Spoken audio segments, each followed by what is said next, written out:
السلام علیکم ورحمۃ اللہ وبرکاتہ۔ میں نون پٹھان ایک بار پھر سے آپ سب کا استقبال کرتا ہوں، خیر مقدم کرتا ہوں۔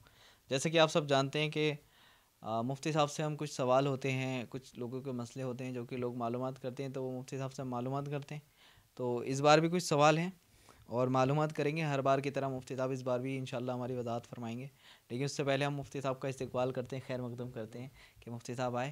اور مفتی صاحب آج بھی کچھ سوال ہیں، جس میں پہلا سوال یہ ہے، جنازہ لے جاتے وقت کلمہ بلند آواز سے پڑھیں یا ہلکی آواز سے پڑھنا چاہیے؟ بسم اللہ الرحمن الرحیم۔ سوال یہ ہے کہ جنازہ لے جاتے وقت ذکر و اذکار کلمہ وغیرہ بلند آواز سے پڑھیں یا آہستہ پڑھیں؟ تو اس سلسلے میں صحابہ کرام سے جو ثابت ہے، آپ صلی اللہ علیہ وسلم کے زمانے سے صحابہ کرام کا معمول تھا کہ خاموشی سے جاتے تھے۔ اللہ کے رسول نے فرمایا خاموشی سے جاؤ۔ اس لحاظ سے ہمیں بھی چاہیے کہ ہم بھی جب جنازہ لے کر کے جائیں تو خاموشی کے ساتھ ذکر و اذکار کریں، تو خاموشی سے زور سے نہ کریں، بلند آواز سے ذکر و اذکار نہ کریں۔ بہت سے لوگ زور سے پڑھتے ہوئے آتے ہیں کلمہ طیبہ وغیرہ، استغفار وغیرہ، تو زور سے نہ پڑھے، زور سے پڑھنا مکروہ ہے، خاموشی سے دل میں پڑھیں۔ جی مفتی صاحب، ہمارا اگلا سوال یہ ہے، کیا ہر انسان کے کندھے پر دو فرشتے رہتے ہیں؟ ہاں، یہ بات بھی صحیح ہے کہ ہر انسان کے ساتھ دو فرشتے رہتے ہیں۔ دو فرشتے، ایک فرشتہ انسان کے نیک اعمال کو لکھتا ہے اور دوسرا فرشتہ انسان کے برے اعمال کو لکھتا ہے۔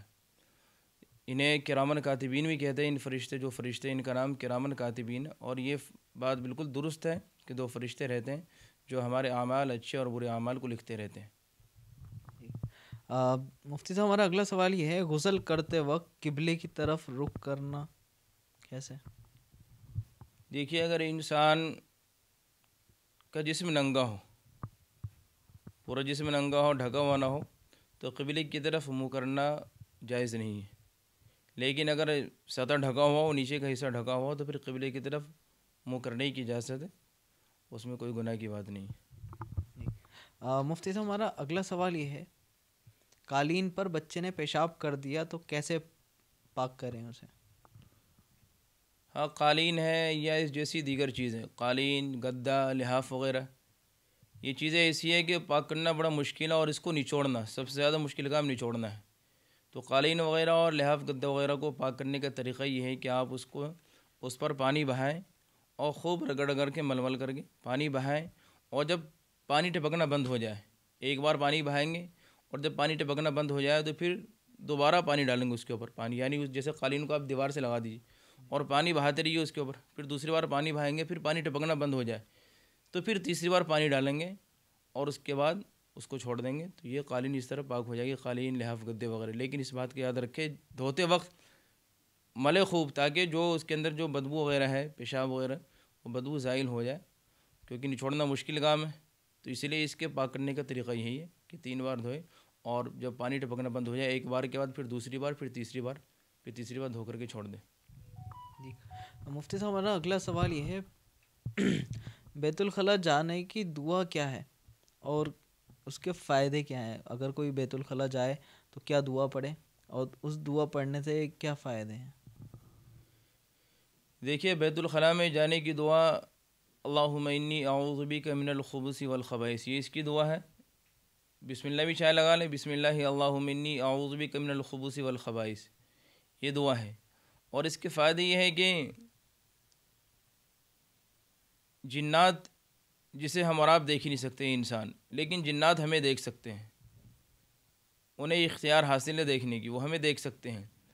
تو دعا پڑھنے کے بعد انسان اللہ تبارک و تعالیٰ کی حفظ و امان میں آ جاتا ہے، اللہ تعالیٰ کی پناہ میں آ جاتا ہے۔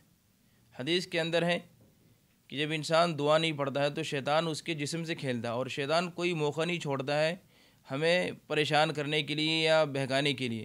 انسان جب دعا پڑھ لیتا ہے تو اللہ تعالیٰ اس کے درمیان اور شیطان کے درمیان ایک دیوار آڑ کر دیتا ہے، پردہ حائل کر دیتا ہے، وہ ہمارے جسم کو دیکھ نہیں سکتا ہے۔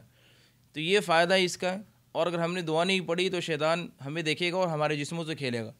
یہی وجہ کہ غسل خانے میں یا بیت الخلاء وغیرہ میں جو گناہ ہوتے ہیں انسانوں سے، تو شیطان کی وجہ سے شیطان ہمارے جسموں سے کھیلتا ہے، پھر انسان گناہ والے کام کر جاتے ہیں۔ تو اس لیے دعا پڑھنے سے یہ فائدہ، یہ حکمتیں ہیں۔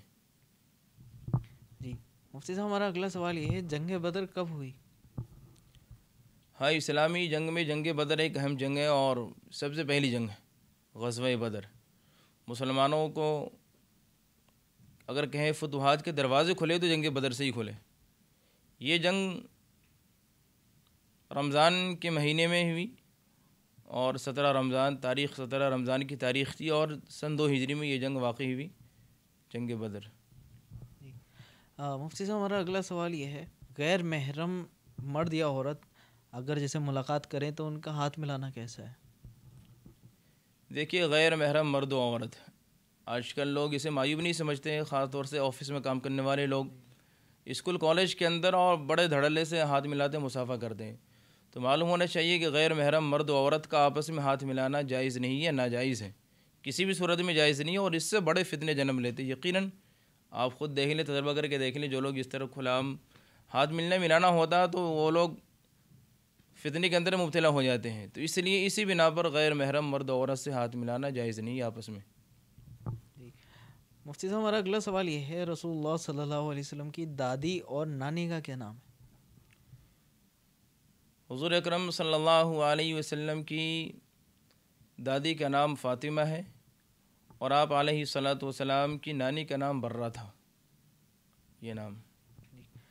مفتی صاحب ہمارا آج کا آخری سوال ہے کہ مسجد میں کیسا پیسہ دینا چاہیے، اور مسجد کے نام سے کچھ لوگ ویڈیو بناتے ہیں اور وہ کہتے ہیں کہ چندہ کریں آپ، اور بعض لوگ تو واقعی مسجد میں پیسہ لگا رہے ہیں، وہ پروف بھی دیتے ہیں بل وغیرہ، بعض لوگ کوئی پروف نہیں دیتے، تو پیسہ کیسے دیں؟ آن لائن آج کل چل رہا ہے، یہ ویڈیوز بنا رہے ہیں، تو ایسے پیسے دینا کیسا ہے، اور کیا پیسہ ہم دیں؟ جیسے بعض لوگ ایسے ہیں صدقہ خیرات زکوٰۃ کچھ نہیں دیکھتے، بس مسجد کو دے دیا انہوں نے۔ دیکھیے، مسجد میں جو ہے زکوٰۃ کا پیسہ نہ دیں، مسجد میں زکوٰۃ کا پیسہ دینا جائز نہیں ہے۔ اسی طرح منت والا اور باقی نفلی صدقہ جو ہم عام طور سے دیتے ہیں اسے نفلی صدقہ کہتے ہیں۔ امداد کریں، امداد کی یعنی یہ مال ہے، امداد کا مال، ورنہ زکوٰۃ وغیرہ مسجد میں زکوٰۃ وغیرہ کی رقم مسجد میں نہیں لگے گی۔ اسی طرح اگر کسی کی حرام آمدنی ہو، حرام کوئی جوا سٹہ کھیلتا تو جوا سٹہ والا اس کے پیسے بھی جائز نہیں استعمال کرنا، لاٹری والا، یا کسی کا سود کا کاروبار ہو، کسی کا شراب کا کاروبار ہو اور وہ دینا چاہیں اور پوری اس کی آمدنی حرام کی آمدنی ہو، حلال کی کوئی نہ ہو، تو جو حرام کمائی ہے، جو حرام کام کے ذریعے کمائی گئی جو رقم، وہ رقم دینا جائز نہیں۔ عموماً یہ ہوتا ہے کہ جب ایک عام طور سے چندہ ہوتا ہے، اور ہم اور جمعے کے دن بھی دیکھتے ہیں جب گولک گھماتے ہیں اس کے اندر، تو نماز پڑھنے تو وہ لوگ بھی آتے ہیں جن کا کاروبار ناجائز اور حرام جوا سٹہ کا ہے۔ جب ان کے سامنے سے گولک کا ڈبہ چلتا ہے تو وہ لوگ شرما شرمی میں دے دیتے ہیں، حالانکہ انہیں یہ پتہ ہے کہ میری کمائی حرام، وہ نہیں دینا چاہتے، بچنا چاہتے ہیں، لیکن شرما شرمی میں دے دیتے ہیں۔ تو ایسے موقع پر ان لوگوں کو بچنا چاہیے، نہیں دینا چاہیے۔ اور باقی اس کے علاوہ جو چندہ تعمیری کام کے لیے چندہ ہوتا ہے، تو جو چندہ کرنے والے حضرات ان لوگوں کو چاہیے دیکھے کہ بھئی یہ اس شخص کی آمدنی حرام تو نہیں، چھان بین کریں۔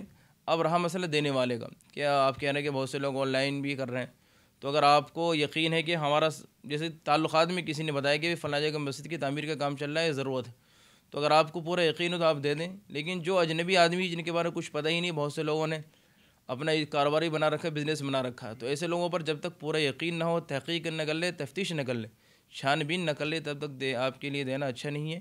کیونکہ اگر آپ نے چھان بین نہیں کی، تحقیق نہیں کی اور آپ دے رہے ہیں، تو یعنی کہ وہ انسان غلط کام کر رہا ہے، اور غلط کام پر آپ تعاون کر رہے ہیں، تو آپ بھی گنہگار ہوں گے۔ تعاون علی الاسم قرآن کریم کے اندر ہے، گناہ کے کام پر مدد کرنے والا بھی گناہ کرنے والے کے برابر ہے۔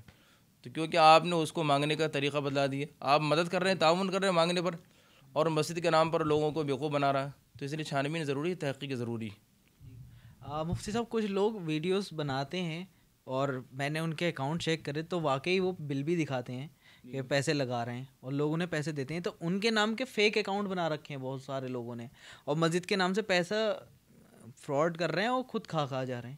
تو ایسا لوگ جو کر رہے ہیں تو کیا گناہ گار ہوں گے؟ ان کے لیے کیا آپ کہہ سکتے ہیں؟ جو لوگ مسجد کے نام پر پیسہ کھا رہے ہیں بہت بڑے مجرم ہیں، گنہگار ہیں، اور امانت میں خیانت کر رہے ہیں۔ امانت میں خیانت کرنے والا اللہ کے رسول علیہ الصلاۃ والسلام کی حدیث ہے، منافق کی پہچان ہے۔